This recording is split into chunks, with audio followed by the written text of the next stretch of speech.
तिकडे इतर जे वेगळ्या पक्षांचे खासदार निवडलेले आहेत, भारतीय जनता पार्टीचे खासदार तर आहेतच त्या सगळ्या पथकांमध्ये, पण त्याच्यात इतर पक्षांचे जे विरोधी पक्ष आहेत किंवा इंडिया आघाडीतले पक्ष आहेत आणि प्रामुख्याने भाजपचे विरोधक आहेत कट्टर, अशा पक्षांचे सुद्धा प्रतिनिधी त्या पथकांमध्ये आहेत.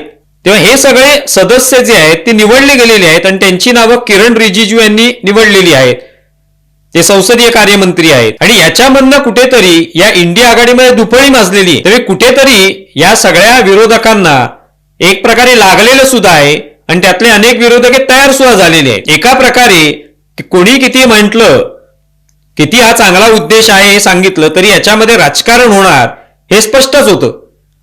कारण का शेवटी विरोधकांना घेऊन या पथकांच्या माध्यमातून वेगवेगळ्या देशात जायचं आणि तिकडे पाकिस्तान हा कसा दहशतवादाला पुरस्कृत करतो हे सगळं सांगायचं आणि आत्ताची सगळी उदाहरणं या संघर्षादरम्यान जो काही चेहरा त्यांचा उघड झाला, तर ही सगळी भूमिका मांडायची म्हटल्यानंतर स्वाभाविकच त्यासाठी हे सगळे विरोधी पक्षातले खासदार येत आहेत, त्यातून राजकारण होणारच होतं.